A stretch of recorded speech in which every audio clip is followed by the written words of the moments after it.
Good morning, students.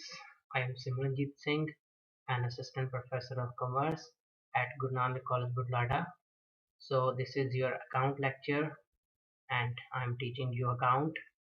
So, in the last lecture, we have discussed about the various important items that is really important in order to create journal or passing journal entries. So, ਉਹਨੂੰ ਹੀ ਆਪਾਂ continue ਕਰਦੇ ਹਾਂ। ਸੋ ਆਪਾਂ ਦੋ main items ਬਾਰੇ ਪੜ੍ਹਿਆ ਸੀਗਾ। ਜਿਹੜੀਆਂ ਦੋ ਮੇਨ ਆਈਟਮਸ ਸੀਗੀਆਂ ਉਹਨੂੰ ਆਪਾਂ ਇੱਕ ਵਾਰ ਫਿਰ ਥੋੜਾ ਡਿਸਕਸ ਕਰ ਲੈਂਦੇ ਹਾਂ। ਪਹਿਲੀ ਆਈਟਮ ਸੀਗੀ ਟ੍ਰੇਡ ਡਿਸਕਾਊਂਟ। ਓਕੇ, ਸੋ ਟ੍ਰੇਡ ਡਿਸਕਾਊਂਟ ਮੀਨਸ ਕਿ ਜਿਹੜਾ ਡਿਸਕਾਊਂਟ ਆਪਾਂ ਨੂੰ ਪ੍ਰਾਈਸ ਲਿਸਟ ਪ੍ਰਾਈਸ ਦੇ ਉੱਤੇ ਮਿਲਦਾ ਹੈ ਜਦੋਂ ਇੱਕ ਬਾਇਰ ਸੈਲਰ ਤੋਂ ਕੋਈ ਵੀ ਚੀਜ਼ ਪਰਚੇਜ਼ ਕਰਨ ਜਾਂਦਾ ਤਾਂ ਸੈਲਰ ਉਹ ਬਾਇਰ ਨੂੰ ਅਟਰੈਕਟ ਕਰਨ ਦੇ ਲਈ ਉਸ ਕਸਟਮਰ ਨੂੰ ਅਟਰੈਕਟ ਕਰਨ ਦੇ ਲਈ ਜਿਹੜਾ ਡਿਸਕਾਊਂਟ ਪ੍ਰੋਵਾਈਡ ਕਰਵਾਉਂਦਾ ਇਟਸ ਕਾਲਡ ਟ੍ਰੇਡ ਡਿਸਕਾਊਂਟ। ਤੇ ਆਪਾਂ ਇਹ ਚੀਜ਼ ਅੰਡਰਸਟੈਂਡ ਕੀਤੀ ਸੀ ਕਿ ਟ੍ਰੇਡ ਡਿਸਕਾਊਂਟ ਦੇ ਕੇਸ ਵਿੱਚ ਆਪਾਂ ਕੋਈ ਵੀ ਜਰਨਲ ਐਂਟਰੀ ਪਾਸ ਨਹੀਂ ਕਰ ਸਕਦੇ ਕਿਉਂਕਿ ਟ੍ਰੇਡ ਡਿਸਕਾਊਂਟ ਪ੍ਰਾਈਸ ਲਿਸਟ ਦੇ ਉੱਤੇ ਹੈ। ਆਪਾਂ ਨੂੰ ਫੋਰ ਐਗਜ਼ਾਮਪਲ ਕਿ 100 ਰੁਪੀਜ਼ ਦੀ ਗੁੱਡਸ ਤੁਹਾਨੂੰ 90 ਰੁਪੀਜ਼ ਦੀ ਮਿਲ ਰਹੀ ਆ, ਬਟ ਇਟ ਮੀਨਸ ਕਿ ਤੁਸੀਂ ਐਕਚੁਅਲੀ 90 ਰੁਪੀਜ਼ ਪੇ ਕਰ ਰਹੇ ਹੋ। ਸੋ ਤੁਸੀਂ ਜਿਹੜੀ ਐਂਟਰੀ ਪਾਓਗੇ ਉਹ 90 ਰੁਪੀਜ਼ ਦੀ ਪਾਓਗੇ। ਜਿਹੜਾ ਤੁਹਾਨੂੰ 10 ਰੁਪੀਜ਼ ਡਿਸਕਾਊਂਟ ਮਿਲ ਰਿਹਾ ਵਾ ਉਹਦੀ ਕੋਈ ਐਂਟਰੀ ਨਹੀਂ ਪਾਓਗੇ ਕਿਉਂਕਿ ਸਪਲਾਇਰ ਨੇ ਸੈਲਰ ਨੇ ਤੁਹਾਨੂੰ ਪ੍ਰਾਈਸ ਦੇ ਵਿੱਚੋਂ ਹੀ ਡਿਡਕਸ਼ਨ ਦਿੱਤੀ ਆ, ਪ੍ਰਾਈਸ ਦੇ ਵਿੱਚੋਂ ਹੀ ਡਿਸਕਾਊਂਟ ਦਿੱਤਾ ਆ, ਇਸ ਲਈ ਤੁਸੀਂ ਟ੍ਰੇਡ ਡਿਸਕਾਊਂਟ ਦੀ ਕਦੇ ਵੀ ਐਂਟਰੀ ਨਹੀਂ ਪਾਉਂਦੇ। ਸੋ ਜਦੋਂ ਵੀ ਆਪਾਂ ਨੂੰ ਕੁਐਸਚਨ ਦੇ ਵਿੱਚ ਟ੍ਰੇਡ ਡਿਸਕਾਊਂਟ ਬਾਰੇ ਕੋਈ ਇਨਫੋਰਮੇਸ਼ਨ ਆਉਂਦੀ ਹੈ, ਕੋਈ ਟ੍ਰਾਂਜੈਕਸ਼ਨ ਆਉਂਦੀ ਆ, ਤਾਂ ਆਪਾਂ ਸਿਰਫ ਲਿਸਟ ਪ੍ਰਾਈਸ ਹੀ ਰਿਡਿਊਸ ਕਰਨੀ ਆ, ਆਈਟਮ ਦਾ ਪ੍ਰਾਈਸ ਹੀ ਰਿਡਿਊਸ ਕਰਨਾ, ਰੈਦਰ ਕਿ ਆਪਾਂ ਉਸ ਤੇ ਜਿੰਨਾ ਡਿਸਕਾਊਂਟ ਰਿਸੀਵ ਹੋਇਆ ਉਹ ਪਾਈਏ, ਉਹ ਆਪਾਂ ਉਹਦੀ ਕਦੇ ਐਂਟਰੀ ਰਿਕਾਰਡ ਨਹੀਂ ਕਰਦੇ। Second item was amount paid or received in full settlement or cash discount। ਇਹ ਪੁਆਇੰਟ ਸੀਗਾ ਕੈਸ਼ ਡਿਸਕਾਊਂਟ ਦਾ। ਸੋ ਆਪਾਂ ਆਲਰੇਡੀ ਡਿਸਕਸ ਕੀਤਾ ਹੋਇਆ ਕਿ ਕੈਸ਼ ਡਿਸਕਾਊਂਟ ਟੋਟਲੀ ਡਿਫਰੈਂਟ ਆ ਟ੍ਰੇਡ ਡਿਸਕਾਊਂਟ ਨਾਲੋਂ। ਟ੍ਰੇਡ ਡਿਸਕਾਊਂਟ ਉਹ ਡਿਸਕਾਊਂਟ ਆ ਜਿਹੜਾ at the time of sale ਮਿਲਦਾ ਆਪਾਂ ਨੂੰ ਜਾਂ at the time of purchase ਇੱਕ ਬਾਇਰ ਰਿਸੀਵ ਕਰਦਾ ਤੇ ਸੈਲਰ ਅਲਾਓ ਕਰਦਾ। ਜਿਹੜਾ ਆਪਾਂ at the point of purchase or you can say seller ਦੇ point of at the time of sale ਜਿਹੜੀ ਚੀਜ਼ ਆਪਾਂ ਨੂੰ ਡਿਸਕਾਊਂਟ ਤੇ ਮਿਲਦੀ ਹੈ ਇਟਸ ਕਾਲਡ ਟ੍ਰੇਡ ਡਿਸਕਾਊਂਟ।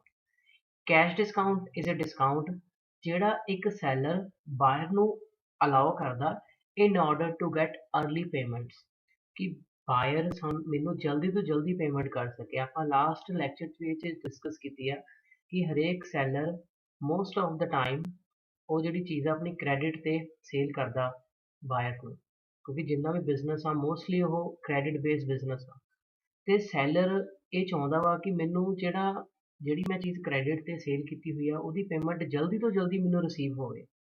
ਤਾਂ ਉਸ ਪੇਮੈਂਟ ਨੂੰ ਜਲਦੀ ਰਿਸੀਵ ਕਰਨ ਦੇ ਲਈ ਸਮ ਟਾਈਮ ਜਿਹੜਾ ਸੈਲਰ ਆ ਉਹ ਬਾਇਰ ਨੂੰ ਇੱਕ ਡਿਸਕਾਊਂਟ ਅਲਾਓ ਕਰਦਾ ਕਿ ਅਗਰ ਤੁਸੀਂ ਮੈਨੂੰ ਜਲਦੀ ਪੇਮੈਂਟ ਕਰੋਗੇ ਕਿ ਮੈਂ ਤੁਹਾਨੂੰ ਡਿਸਕਾਊਂਟ ਅਲਾਓ ਕਰੂੰਗਾ। ਠੀਕ ਆ, ਫੋਰ ਐਗਜ਼ਾਮਪਲ 10,000 ਦੀ ਚੀਜ਼ ਇੱਕ ਸੈਲਰ ਨੇ ਬਾਇਰ ਨੂੰ ਸੇਲ ਕੀਤੀ ਆ ਕ੍ਰੈਡਿਟ ਦੇ ਉੱਤੇ, ਉਹਦਾ 1 ਮੰਥ ਦਾ ਪੀਰੀਅਡ ਸੀਗਾ, ਬਟ ਆਫਟਰ 20 ਡੇਜ਼ ਸੈਲਰ ਨੇ ਇੱਕ ਆਫਰ ਕੀਤਾ ਬਾਇਰ ਨੂੰ ਕਿ ਅਗਰ ਤੂੰ ਮੈਨੂੰ ਹੁਣੇ ਪੇਮੈਂਟ ਕਰਦਾ ਆਫਟਰ 20 ਡੇਜ਼ ਪੇਮੈਂਟ ਕਰਦਾ I will give you 500 discount. ਮੈਨੂੰ ਸਿਰਫ 9500 ਰੁਪੀਸ ਪੇ ਕਰ ਦੇ, 500 ਮੈਂ ਤੈਨੂੰ ਛੱਡ ਰਿਹਾ ਵਾਂ, ਫੁੱਲ ਸੈਟਲਮੈਂਟ ਤੂੰ 9500 ਚ ਕਰ ਦੇ ਰਾਦਰ ਕਿ 10,000 ਚ ਫੁੱਲ ਸੈਟਲਮੈਂਟ ਕਰ, ਮੈਨੂੰ 9500 ਚ ਸੈਟਲਮੈਂਟ ਕਰ ਦੇ, I am going to allow you 500 discount। So it's called cash discount। So cash discount ਕਿਸ ਕੇਸ 'ਚ ਮਿਲੂਗਾ? ਉਸ ਕੇਸ 'ਚ ਮਿਲੂਗਾ ਜਦ ਸੈਲਰ ਬਾਇਰ ਤੋਂ ਅਰਲੀ ਪੇਮੈਂਟਸ ਦੇ ਲਈ ਉਹਨੂੰ ਇੱਕ ਡਿਸਕਾਊਂਟ ਆਫਰ ਕਰਦਾ ਕਿ ਉਹ ਮੈਨੂੰ ਜਲਦੀ ਤੋਂ ਜਲਦੀ ਲਾਈਕ ਜਿਹੜੀ ਅਮਾਊਂਟ ਉਹ ਪੇ ਕਰ ਸਕੇ। ਆਲਵੇਜ਼ ਆਪਾਂ ਕੈਸ਼ ਡਿਸਕਾਊਂਟ ਦੀ ਐਂਟਰੀ ਜਰਨਲ ਐਂਟਰੀ ਰਿਕਾਰਡ ਕਰਦੇ ਹਾਂ। ਠੀਕ ਆ, ਹੁਣ ਅਗਰ ਤੁਸੀਂ ਫੋਰ ਐਗਜ਼ਾਮਪਲ ਲਾਈਕ ਤੁਸੀਂ ਸੈਲਰ ਹੋ ਜਾਂ ਤੁਸੀਂ ਬਾਇਰ ਹੋ, ਪਹਿਲਾਂ ਆਪਾਂ ਬਾਇਰ ਦੇ ਪੁਆਇੰਟ ਆਫ ਵਿਊ ਤੋਂ ਦੇਖ ਲੈਂਦੇ ਹਾਂ। ਜਿਹੜਾ ਇਸ ਕੁਐਸਚਨ ਤੇ ਲਿਖਿਆ ਹੋਇਆ ਕਿ ਐਕਸ ਨੇ ਵਾਈ ਨੂੰ 6,000 ਰੁਪੀਸ ਪੇ ਕਰਨੇ ਸੀ ਬਟ ਉਹਨੇ 5,950 ਦੇ ਵਿੱਚ ਸੈਟਲਮੈਂਟ ਕਰਤੀ। It means Y account debit to cash to discount received ਆਪਾਂ ਦੀ ਇਹ ਇਨਕਮ ਆ। ਸੋ ਇਹ ਨੋਮੀਨਲ ਅਕਾਊਂਟ ਦੇ ਅਕੋਰਡਿੰਗ ਆਪਾਂ ਕੀ ਪੜਿਆ ਵਾ credit all debit all the expenses and credit all the income। ਸੋ ਇੱਥੇ ਆਪਾਂ ਨੂੰ ਡਿਸਕਾਊਂਟ ਰਿਸੀਵ ਹੋਇਆ ਵਾ ਇਸ ਲਈ 50 ਰੁਪੀਸ ਆਪਾਂ ਡਿਸਕਾਊਂਟ ਆ, ਐਕਚੁਅਲੀ ਕੈਸ਼ ਤੁਹਾਡੀ ਪੇਮੈਂਟ ਕਿੰਨੀ ਹੋਈ ਆ 5,950 rupees.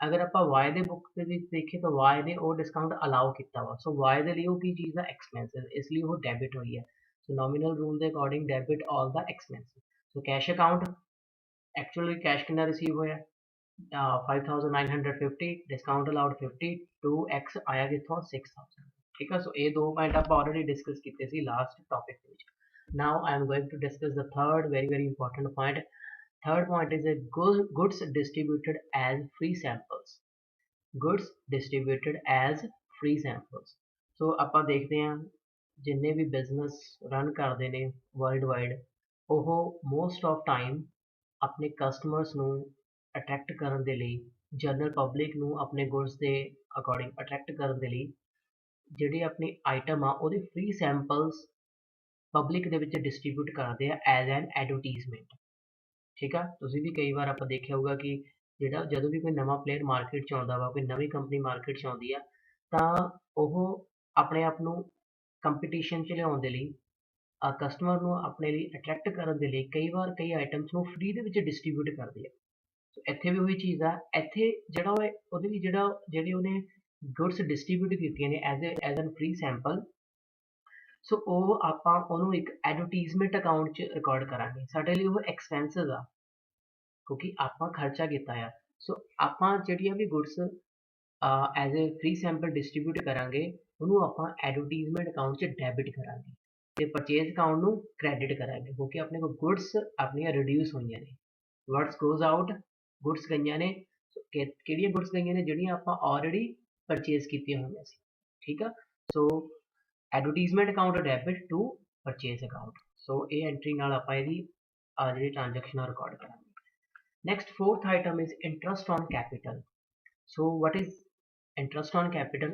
interest on capital is an expenses for business ਦੇ ਲਈ ਇਹ ਇੱਕ expenses ਆ ਕਿਵੇਂ expenses ਆ ਕਿਉਂਕਿ ਕੈਪੀਟਲ ਕੀ ਚੀਜ਼ ਆ ਕੈਪੀਟਲ ਕੰਪਨੀ ਦੀ ਲਾਇਬਿਲਿਟੀ ਆ ਕੈਪੀਟਲ ਮੀਨਸ ਕਿ ਉਹ ਫੰਡ ਜਿਹੜਾ ਬਿਜ਼ਨਸ ਨੇ ਜਾਂ ਇੱਕ ਕੰਪਨੀ ਨੇ ਇਨਵੈਸਟਰ ਤੋਂ ਕਲੈਕਟ ਕੀਤਾ ਹੋਇਆ ਸੋ ਜਦ ਵੀ ਕੋਈ ਕੰਪਨੀ ਇਨਵੈਸਟਰਸ ਤੋਂ ਫੰਡ ਕਲੈਕਟ ਕਰਦੀ ਆ ਤਾਂ ਉਸ ਫੰਡ ਦੇ ਅਗੇਂਸਟ ਕੰਪਨੀ ਇਨਵੈਸਟਰਸ ਨੂੰ ਇੰਟਰਸਟ ਪੇ ਕਰਦੀ ਆ ਠੀਕ ਆ ਸੇਮ ਲਾਈਕ ਅਗਰ ਤੁਸੀਂ ਆਪਣਾ ਪੈਸਾ ਬੈਂਕ 'ਚ ਜਮ੍ਹਾਂ ਕਰਾਓ ਤਾਂ ਬੈਂਕ ਤੁਹਾਨੂੰ ਐਜ਼ ਅ ਰਿਟਰਨ ਇੰਟਰਸਟ ਪੇ ਕਰੂਗਾ ਸੇਮ ਲਾਈਕ ਇੱਕ ਇਨਵੈਸਟਰ ਜਦ ਕੰਪਨੀ ਨੂੰ ਆਪਣਾ ਪੈਸਾ ਦਿੰਦਾ ਆ ਆਪਣਾ ਫੰਡ ਦਿੰਦਾ ਆ ਤਾਂ ਕੰਪਨੀ ਉਹਨੂੰ ਇੰਟਰਸਟ ਪੇ ਕਰਦੀ ਆ ਉਹ ਇੰਟਰਸਟ ਨੂੰ ਕਹਿੰਦੇ ਨੇ ਇੰਟਰਸਟ ਔਨ ਕੈਪੀਟਲ ਜਿਹੜਾ ਪੈਸਾ ਇਨਵੈਸਟਰਸ ਨੇ ਕੰਪਨੀ ਨੂੰ ਪ੍ਰੋਵਾਈਡ ਕੀਤਾ ਹੋਇਆ ਉਹ 'ਤੇ ਜਿਹੜਾ ਐਕਸਟਰਾ ਪੈਸਾ ਰਿਸੀਵ ਹੁੰਦਾ it's called interest on capital so it's N expenses for business ਦੇ ਲਈ ਕੀ ਆ ਇੱਕ ਐਕਸਪੈਂਸਿਸ ਆ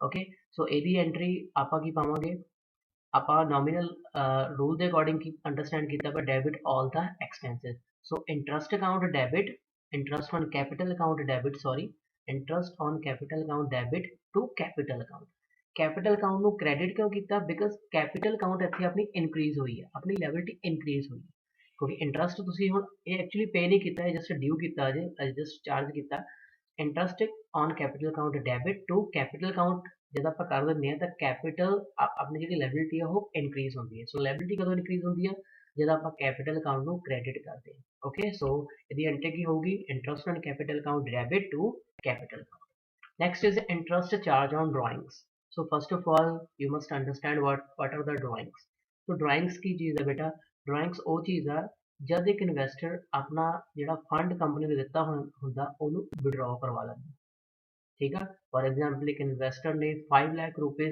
ਦਾ ਫੰਡ ਕੰਪਨੀ ਨੂੰ ਦਿੱਤਾ ਸੀਗਾ ਆਫਟਰ 1 ਈਅਰ ਉਹਨੇ ਉਹਦੇ ਵਿੱਚੋਂ 50000 ਕਢਵਾ ਲਏ ਸੋ ਜਿਹੜੇ 50000 ਕਢਵਾਏ ਨੇ ਇਟਸ ਕਾਲਡ ਡਰਾਇੰਗਸ ਠੀਕ ਆ ਸੋ ਕੰਪਨੀ ਅਗਰ ਜਿਹੜਾ ਇਨਵੈਸਟਰ ਆ ਕੰਪਨੀ ਦੇ ਫੰਡ ਚੋਂ ਵਿਡਰਾਅ ਕਰਦਾ ਵਾ ਤੇ ਕੰਪਨੀ ਉੱਤੇ ਇੰਟਰਸਟ ਚਾਰਜ ਕਰਦੀ ਹੈ ਠੀਕ ਆ तो कंपनी उते इंटरेस्ट चार्ज करूगी सो इसलिए ਜਿਹੜਾ इंटरेस्ट ऑन ड्राइंग ਆ इट्स एन इनकम ਇਹ ਕੰਪਨੀ ਦੇ ਲਈ ਕੀ ਹੈ ਇੱਕ ਇਨਕਮ ਆ ਕਿਉਂਕਿ interest on drawing company the income ਕਿਵੇਂ ਹੈ ਕਿਉਂਕਿ ਆਪਾਂ ਜਦੋਂ ਵੀ ਆਪਣੇ ਬਿਜ਼ਨਸ ਤੋਂ ਕੋਈ ਪੈਸਾ ਲੈ ਕੇ ਜਾਊਗਾ ਤਾਂ ਆਪਾਂ ਉਹ ਤੇ ਇੰਟਰਸਟ ਚਾਰਜ ਕਰਾਂਗੇ ਕਿਉਂਕਿ ਉਹ ਕੰਪਨੀ ਦਾ ਪੈਸਾ ਸੀਗਾ ਪ੍ਰੋਪਰਾਈਟਰ ਨੇ ਜਾਂ ਇਨਵੈਸਟਰ ਨੇ ਉਹਨੂੰ ਵਿਡਰਾਅ ਕਰਵਾ ਲਿਆ ਹੈਗਾ ਉਹ ਕੰਪਨੀ ਦਾ ਪੈਸਾ ਆ ਕਿਉਂਕਿ ਕੰਪਨੀ ਦਾ ਪੈਸਾ ਉਦੋਂ ਤੱਕ ਕੰਪਨੀ ਅਜੇ ਵਾਈਂਡ ਅਪ ਨਹੀਂ ਹੋਈ ਤਾਂ ਕੰਪਨੀ ਦਾ ਪੈਸਾ ਸੀਗਾ ਵਿਡਰਾਅ ਕੌਣ ਕਰ ਰਿਹਾ ਵਾ ਇਨਵੈਸਟਰ ਵਿਡਰਾਅ ਕਰ ਰਿਹਾ ਸੋ ਜਦੋਂ ਵਿਡਰਾ ਕਰੂਗਾ ਇਟ ਮੀਨਸ ਸੇਮ ਲਾਈਕ ਜੇ ਇਨਵੈਸਟਰ ਬੈਂਕ ਤੋਂ ਲੋਨ ਲੈਂਦਾ ਤਾਂ ਬੈਂਕ ਨੂੰ ਇੰਟਰਸਟ ਪੇ ਕਰਨਾ ਪੈਣਾ ਸੀ, ਇਸ ਲਈ ਹੁਣ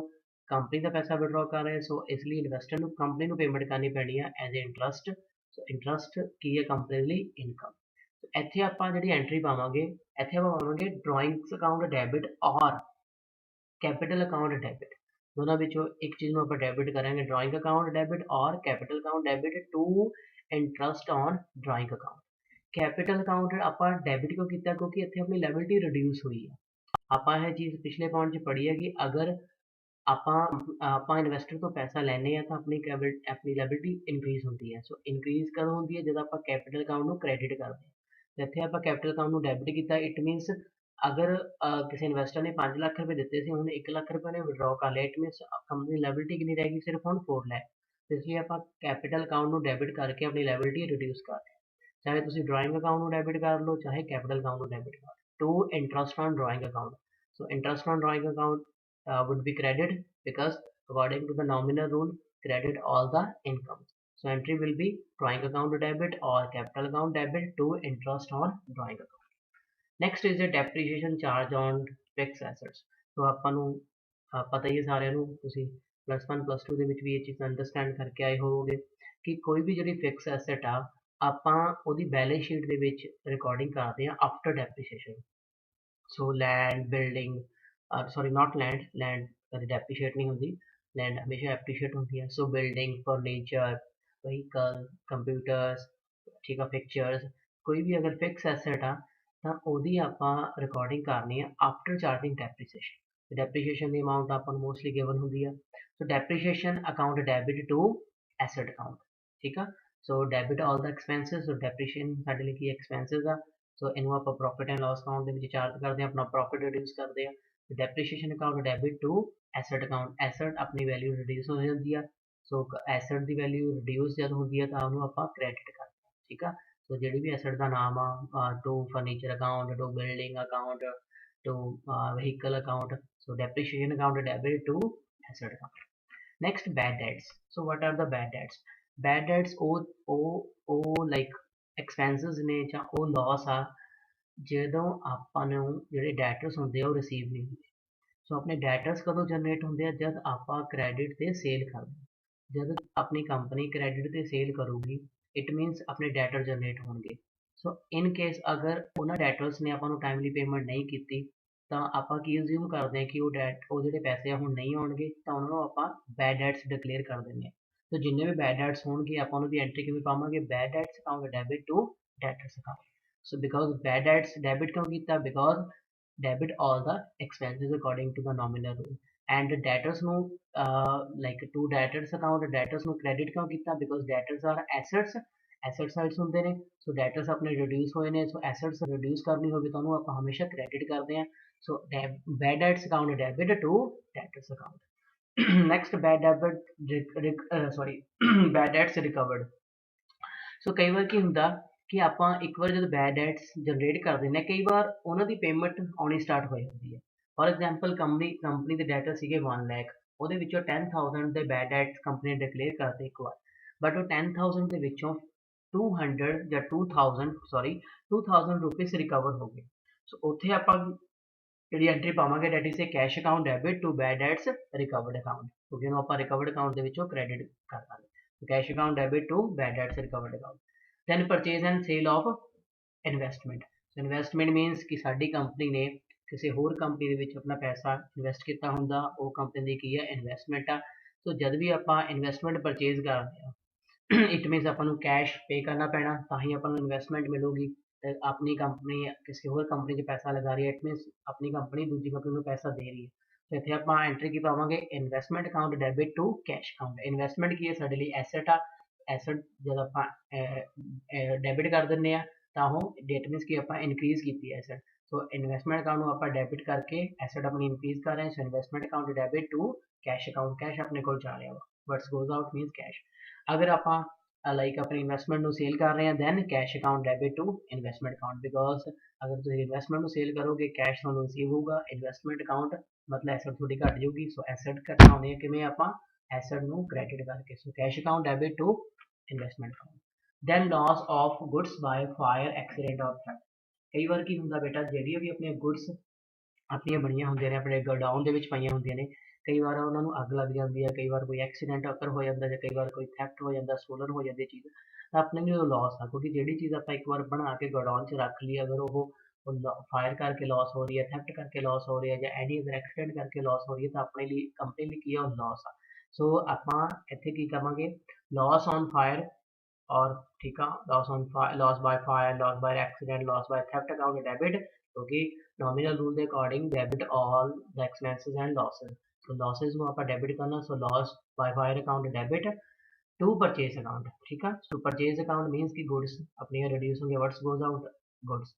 कई बार loss by fire account debit and insurance company account debit भी आ जाता कि जो अपन इंश्योरेंस कंपनी तो क्लेम रिसीव होगा। ठीक है, एक्चुअली इन्ने का लॉस हो गया, फॉर एग्जाम्पल 10,000 ਦੀਆਂ ਗੁੱਡਸ ਲॉस ਹੋਈਆਂ ਨੇ। ਠੀਕ ਆ, ਉਹਦੇ ਵਿੱਚੋਂ ਲਾਈਕ 5,000 ਦਾ ਆਪਾਂ ਨੂੰ ਕਲੇਮ ਮਿਲ ਗਿਆ। ਇਟ ਮੀਨਸ ਜਿਹੜਾ ਆਪਣਾ ਕਲੇਮ ਮਿਲਿਆ ਵਾ ਉਹ 5,000 ਦਾ ਮਿਲਿਆ, ਤੇ ਐਕਚੁਅਲੀ ਲॉस ਕਿੰਨਾ ਦਾ ਹੋਇਆ, 5,000 ਦਾ। ਟੋਟਲ ਗੁੱਡਸ ਲॉस ਹੋਈਆਂ ਸੀਗੇ 10,000 ਦੀਆਂ, 5,000 ਦਾ ਕੰਪਨੀ ਨੇ ਕਲੇਮ ਦੇਤਾ, 5,000 ਰੁਪਏ ਆਪਣਾ ਲॉस ਹੋ ਗਿਆ ਕਿਉਂਕਿ 5,000 ਦਾ ਕਲੇਮ ਨਹੀਂ ਮਿਲਿਆ। So loss by fire 5,000, insurance company account debit 5,000 to purchase account 10,000, क्योंकि एक्चुअली गुड्स ਦੇ ਕਿੰਨੇ ਦੇ ਲਾਸ ਹੋਈਆਂ ਨੇ, 10,000। Next income tax paid. So income tax ਕੀ ਹੈ, ਇੱਕ ਲਾਈਕ ਤੁਸੀਂ ਕਹਿ ਲਓ ਕਿ ਇੱਕ ਤਰ੍ਹਾਂ ਦੀ ਪਰਸਨਲ ਲਾਇਬਿਲਿਟੀ ਆ, ਜਿਹੜੀ ਕੰਪਨੀ ਪੇ ਕਰਦੀ ਆ ਸੋਲ ਪ੍ਰੋਪਰਾਈਟਰ ਦੇ ਬਿਹਾਫ ਦੇ ਉੱਤੇ, ਕੰਪਨੀ ਦੇ ਓਨਰ ਦੇ ਬਿਹਾਫ ਦੇ ਉੱਤੇ ਕੰਪਨੀ ਕਈ ਵਾਰ ਆਪਣੇ ਓਨਰ ਦਾ ਟੈਕਸ ਪੇ ਕਰ ਦਿੰਦੀ ਹੈ। ਠੀਕ ਆ, ਸੋ ਅਗਰ ਕੰਪਨੀ ਇਨਕਮ ਟੈਕਸ ਪੇ ਕਰ ਰਹੀ ਹੈ proprietor the, then entry will be capital account debit or drawing account debit to cash account। क्योंकि ਇੱਥੇ ਆਪਾਂ ਕੈਪੀਟਲ ਡੈਬਿਟ ਕਰਕੇ ਕੈਪੀਟਲ ਆਪਣਾ ਜਿਹੜਾ ਲਾਇਬਿਲਿਟੀ ਹੈ ਰਿਡਿਊਸ ਕਰ ਰਹੇ, ਕਿਉਂਕਿ ਸਾਡੀ ਕੰਪਨੀ ਨੇ ਆਪਣੇ ਓਨਰ ਦੇ ਬਿਹਾਫ ਦੇ ਉੱਤੇ ਟੈਕਸ ਪੇ ਕਰਤਾ। ਸੋ ਕੰਪਨੀ ਦੀ ਲਾਇਬਿਲਿਟੀ ਰਿਡਿਊਸ ਹੋ ਗਈ। ਸੋ ਕੈਪੀਟਲ ਅਕਾਊਂਟ ਡੈਬਿਟ ਔਰ drawing account debit to cash account, actually cash pay ਹੋ ਗਿਆ। Then bank charges. ਸੋ ਕਈ ਵਾਰ ਬੈਂਕ ਚਾਰजेस ਆਪਾਂ ਨੂੰ ਪੇ ਕਰਨੇ ਪੈਂਦੇ ਆ, ਕੰਪਨੀ ਬੈਂਕਸ ਦੇ ਨਾਲ ਡੀਲਿੰਗ ਕਰਦੀ ਆ। ਸੋ ਜਿਹੜੀ ਵੀ ਡੀਲਿੰਗ ਕਰਦੀ ਹੈ ਕੰਪਨੀ ਉੱਤੇ ਆਪਾਂ ਨੂੰ ਕੋਈ ਫੀ ਚਾਰਜ ਕਰਦੀ ਆ, ਕੋਈ ਕਮਿਸ਼ਨ ਚਾਰਜ ਕਰਦੀ ਆ। So bank charges account debit to bank account, ਕਿਉਂਕਿ ਇਹਦੀ ਪੇਮੈਂਟ ਬੈਂਕ ਦੇ ਵਿੱਚ ਹੋਊਗੀ। ਬੈਂਕ ਚਾਰजेस ਅਕਾਊਂਟ ਡੈਬਿਟ ਕਿਉਂ ਕੀਤਾ, ਬਿਕੋਜ਼ ਨੋਮੀਨਲ ਰੂਲ ਦੇ according debit all the expenses. So bank charges account debit to bank account. Okay, then drawing account. Drawing ਆਪਾਂ already ਪੜ੍ਹ ਰਹੇ ਹਾਂ ਕਿ ਜਿਹੜਾ ਪੈਸਾ ਇੱਕ ਇਨਵੈਸਟਰ, ਇੱਕ ਲਾਈਕ ਇਨਵੈਸਟਰ ਜਾਂ ਓਨਰ ਆ ਜਿਹੜਾ ਪਰਸਨਲ ਯੂਜ਼ ਦੇ ਲਈ ਕੰਪਨੀ ਦਾ ਪੈਸਾ ਵਿਡਰਾਅ ਕਰ ਰਿਹਾ ਵਾ, ਉਹਨੂੰ ਆਪਾਂ ਡਰਾਇੰਗਸ ਕਹਿੰਦੇ ਆ। So drawing account debit to cash और टू परचेज, अगर कोई गुड्स लेके जा रहा है तो टू परचेज अकाउंट आऊगा, अगर वो कैश लेके जा रहा है तो देन टू कैश अकाउंट।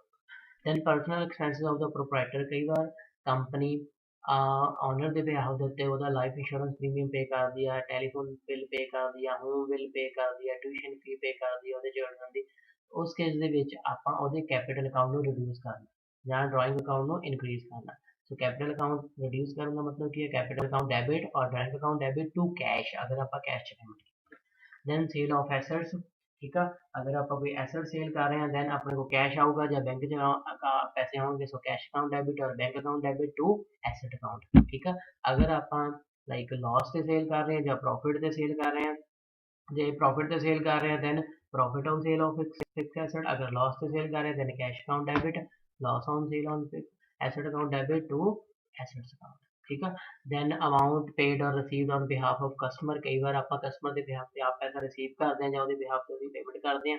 ਸੋ ਉਹਦੀ ਐਂਟਰੀ ਆਪਾਂ ਕਿਵੇਂ ਕਰਨੀ ਆ, ਅਗਰ ਆਪਾਂ ਲਾਈਕ ਪਹਿਲੀ ਚੀਜ਼ ਹੈਗੀ ਹੈ ਕਿ ਆਪਾਂ ਕਸਟਮਰ ਦੇ ਬਿਹਾਫ ਤੇ ਪੇਮੈਂਟ ਕਰ ਰਹੇ ਹਾਂ। So debtor account debit to cash account ਆ, ਲਾਈਕ ਆਪਣੇ ਡੈਟਰ ਇਨਕਰੀਜ਼ ਹੋ ਗਏ, ਆਪਾਂ ਉਹਦੇ ਬਿਹਾਫ ਤੇ ਪੇਮੈਂਟ ਕੀਤੀ ਹੈ ਤਾਂ ਹੁਣ ਆਪਾਂ ਉਹ ਤੋਂ ਚਾਰਜ ਕਰਾਂਗੇ। ਜਿਹੜੇ ਵੀ ਕਸਟਮਰ ਦੇ ਬਿਹਾਫ ਤੇ ਆਪਾਂ ਪੇਮੈਂਟ ਕੀਤੀ ਆ ਉਹ ਸਾਡੇ ਲਈ ਕੀ ਬਣ ਜਾਊਗਾ, ਦੇਣਦਾਰ ਬਣ ਜਾਊਗਾ। ਇਸ ਲਈ ਆਪਾਂ ਡੈਟਰ ਅਕਾਊਂਟ ਨੂੰ ਡੈਬਿਟ ਕਰਾਂਗੇ ਔਰ ਕਸਟਮਰ ਅਕਾਊਂਟ ਨੂੰ ਡੈਬਿਟ ਕਰਾਂਗੇ ਟੂ ਕੈਸ਼, ਕੈਸ਼ ਆਪਾਂ ਪੇ ਕੀਤਾ।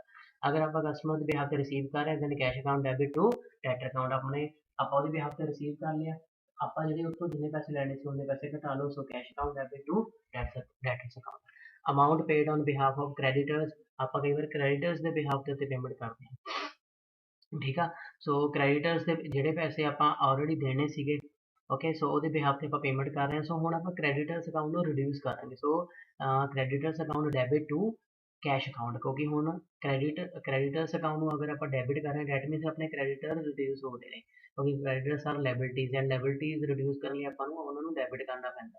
ਸੋ creditors account debit to cash account means ਕਿ ਆਪਾਂ ਕ੍ਰੈਡੀਟਰਸ ਦੇ ਬਿਹਾਫ ਦੇ ਉੱਤੇ ਜਿਨ੍ਹਾਂ ਨੂੰ ਪੈਸੇ ਆਪਾਂ ਦੇਣੇ ਸੀਗੇ, ਆਪਾਂ ਇੰਸਟੈਡ ਆਫ ਕਿ ਉਹਨਾਂ ਨੂੰ ਪੈਸੇ ਦਿੱਤੇ, ਆਪਾਂ ਉਹਨਾਂ ਦੇ ਬਿਹਾਫ ਤੇ ਕਿਸੇ ਹੋਰ ਨੂੰ ਪੇਮੈਂਟ ਕਰ। ਓਕੇ, ਸੋ ਇਹ ਬੇਸਿਕ ਐਂਟਰੀਜ਼ ਨੇ। ਇੱਕ ਮੇਬੀ ਇੱਕ ਦੋ ਆਈਟਮਸ ਹੋਰ ਰਹਿ ਗਏ ਹੋਗੇ, ਜਿਵੇਂ ਲਾਸਟ ਹੈਗੀ ਆ paid wages, installation charges of erection of machinery. Erection is like repair, ਠੀਕ ਆ। ਸੋ ਰਿਪੇਅਰ ਛੋਟੀ ਮੋਟੀ ਰਿਪੇਅਰ ਨੂੰ ਆਪਾਂ ਇਰੈਕਸ਼ਨਸ ਕਹਿੰਦੇ ਆ, ਇਰੈਕਸ਼ਨਸ ਕਹਿੰਦੇ ਆ। So machinery account debit to bank account, ਅਗਰ ਆਪਾਂ ਲਾਈਕ ਕੋਈ ਇੰਸਟਾਲੇਸ਼ਨ ਚਾਰजेस ਪੇ ਕੀਤੇ ਆ, ਕੋਈ ਹੋਰ ਰਿਪੇਅਰ ਫਰਦਰ ਪੇ ਕੀਤੀ ਹੈ, ਸੋ ਮਸ਼ੀਨਰੀ ਅਕਾਊਂਟ ਨੂੰ ਆਪਾਂ ਡੈਬਿਟ ਕਰਾਂਗੇ to bank account. So these are the very very important items ਜਿਹੜੀਆਂ ਤੁਹਾਨੂੰ ਅੰਡਰਸਟੈਂਡ ਹੋਣੀ ਚਾਹੀਦੀਆਂ ਨੇ, ਜਿਹੜੇ ਤੁਹਾਨੂੰ ਪਤਾ ਹੋਣੇ ਚਾਹੀਦੇ ਨੇ before passing any journal entries, ਠੀਕ ਆ। ਸੋ ਅੱਜ ਦਾ ਮੈਂ ਟੌਪਿਕ ਇੱਥੇ ਕੰਪਲੀਟ ਕਰਦਾ। if you have any doubt, so please you are free to ask any question, any query. So you can contact me on my WhatsApp number, you can contact in Google Classroom, you can contact in WhatsApp group, whatever you feel good. So but please listen these lessons because ਅਸੀਂ ਤੁਹਾਡੇ ਲਈ ਇਹ ਚੀਜ਼ prepare ਕਰ ਰਹੇ ਹਾਂ, ਠੀਕ ਹੈ ਬੇਟਾ। ਸੋ ਪਲੀਜ਼ ਇਹਨਾਂ ਨੂੰ ਪੜ੍ਹੋ। ਅਗਰ ਕੋਈ ਪ੍ਰੋਬਲਮ ਆ ਰਹੀ ਹੈ ਤਾਂ ਪਲੀਜ਼ ਸਾਡੇ ਨਾਲ ਉਹ ਚੀਜ਼ ਡਿਸਕਸ ਕਰੋ, ਅਸੀਂ ਉਹਦੀ ਕੁਐਰੀ ਤੁਹਾਡੇ ਸਾਹਮਣੇ ਸੋਲਵ ਕਰਾਂਗੇ। Okay, so thanks a lot.